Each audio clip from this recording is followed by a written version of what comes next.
Live from Clock, I'm with Chad Ergun. We're here at the Steno booth, and Chad is the Chief Information Officer at Womble, Bond Dickerson.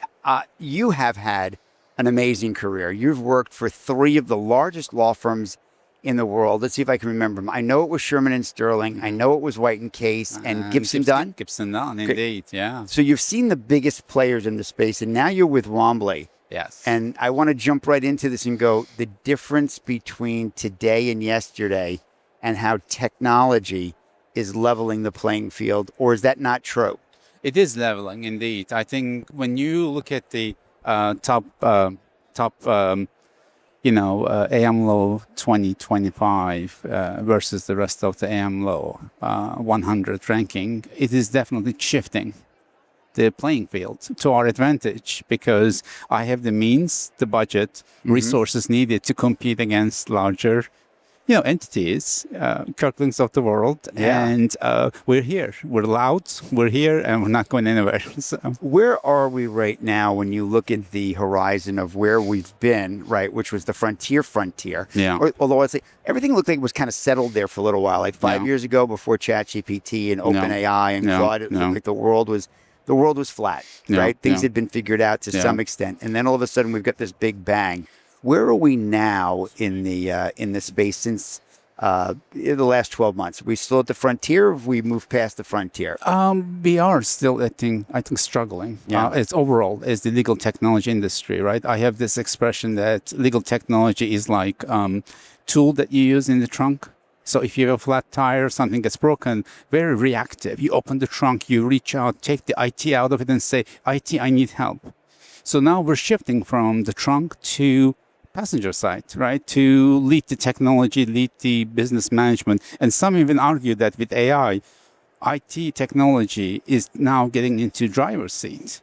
And we're seeing a lot of competition because if you look at the AM 100 law firms, it is not just about us, it's also about our clients. Now I'm competing, right? Not just with the other law firms, but I'm also competing with the clients.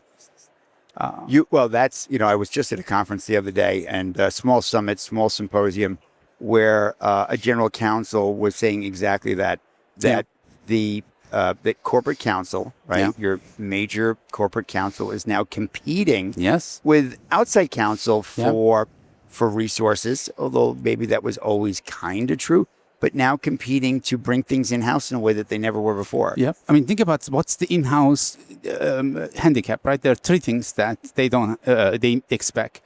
Predictable outcome, predictable timelines, and predictable cost. And most of the in-house teams will say, for the sake of predictable outcome, I'm willing to wait longer, or the timeline, I'm willing to pay more. So the value proposition is shifting from hourly rate to show me the value rather than saying, I'm going to bill you 10 hours. I mean, think about this. Last time you hire a roofing contractor, can you imagine that person shows up saying that it's going to be somewhere between $5,000 to $50,000? Because if I open out that layer, I'm going to see another problem to address. Like, we need to build in this kind of risk into our business. And then when we come up with something like AI, can definitely help you to offer flat rates to clients. I mean, some say, even Anthropic General Counsel said a couple of months ago that he sees end of billable hour model for law firms by 2027. I don't think it's going to go away. Not like that fast, but I think people like having the predictability of and the comfort of the billable hour. Now, I think that 20% of whatever's being billable hour now will go away. 20%. I don't need that. I want a predictable flat fee for that. Yeah. There's work that needs to be done there on the billable hour. I know what I'm getting. I know what I'm getting. This is what I'm hearing from my corporate clients and my big law clients. But here's the question. What's going to happen to your first and second year associates? Your summers, your falls coming in, right? So we used to let them hang out with their senior partners, send both of them, right? Client engagement. So it'll be mentorship. That whole mentorship model is shifting. There's no more training of. So it seems that way right now. But let me run this by you because I spoke to Dr. Megan Ma from Stanford. She's brilliant. She's brilliant, and so is Rogan Vogel. also at Stanford, and so I was speaking with both of them independently.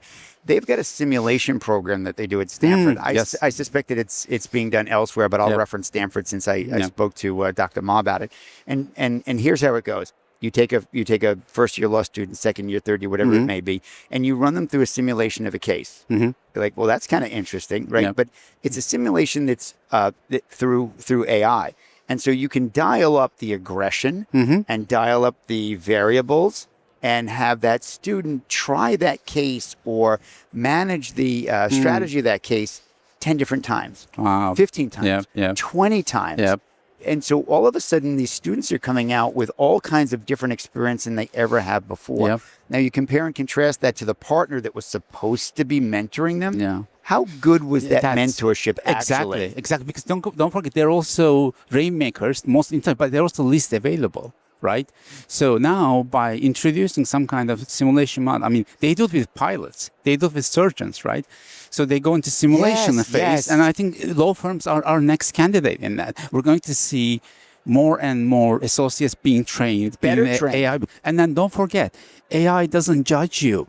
So many times associates told me that they're so afraid to ask their partners the question because they're afraid that they're going to get judged based on the stupid. And then you know what they do? They Google. They go to Yes. Lexus. They go to, like, they do their own. They waste a lot of time for the sake of not asking the simple questions. What if a resident, medical resident, instead of, not instead of residency, but in addition to residency, you also had a simulation set up 2 hours a day where you saw 10 patients. That's it. And it was, Exactly. dial up and dial Yeah. down the conditions. Yeah. And instead of the stress that you needed on a 20-hour Yeah, day, yeah, you could do it exactly. in 8. Yeah. And instead of the doctors yelling at you, Yeah. how did you miss this?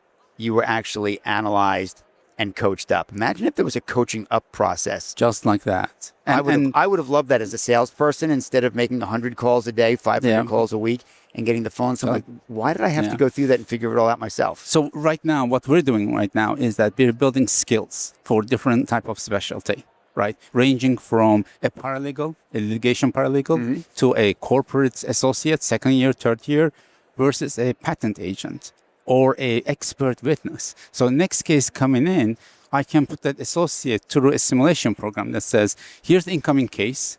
Go grab one of each personas into your skill set. And we're using Claude to create the markdown files. And I'm asking now the some resources starting in a couple of weeks to create their own skills database, right? So we build this thing, and then now you can say, I'm going to run this simulation while the case is happening. You're running a parallel at the same time. So What are you most excited about? What technology, tool or technology, feel free to name drop.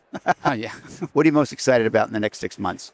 So I love 6 different models. I run them in my basement. I don't discriminate, not to mention names, Grok, or Llama. A year ago, ChatGPT was my favorite. 6 months ago, it was Copilot. Right now, it's Claude. Tomorrow, it could be Gemini, right? I shift between, and I think I call LLM hopping. We need to be able to, we cannot stick to a 100%. single. Think about this engine. I need to be able to remove the engine. Now I'm going to do cruising. I'm going to put different engine. Yes. I'm going to go to racetrack. I'm going to put, I think we need this flexibility, and the whole thing should run on my tenant. Let me put my 100 million documents we have. Let me put into SharePoint, into Azure tenant, and let me run my engine on top of that. You know what? That's what the clients want. They want their information to be under enterprise data protection, Yes, encrypted, that's right. everything is secure, no signal back to mothership. That's the concept, right? So if you think about all those moving pieces, I'm like, let me do this. When I see vendors saying that, no, you're going to use my proprietary AI tool to hit my DMS, I get really concerned. So, Chad, you've been a Renaissance man ever since I've known you. I remember our first cup of coffee so many years ago. Yes. You continue to be on the cutting Thank you. edge. You've Thank got you. an effervescence and an enthusiasm for this business. I love seeing you progress. And Thank you. I wish Thanks so much. I wish you the very best at Womble. You too. Thank Thanks, you. Chad. Thank you. Take care. If you enjoyed this show, be sure to give us a like and subscribe on Apple Podcasts, Spotify, or anywhere else you get your shows. And if you want to take your career from now to next, never eat alone.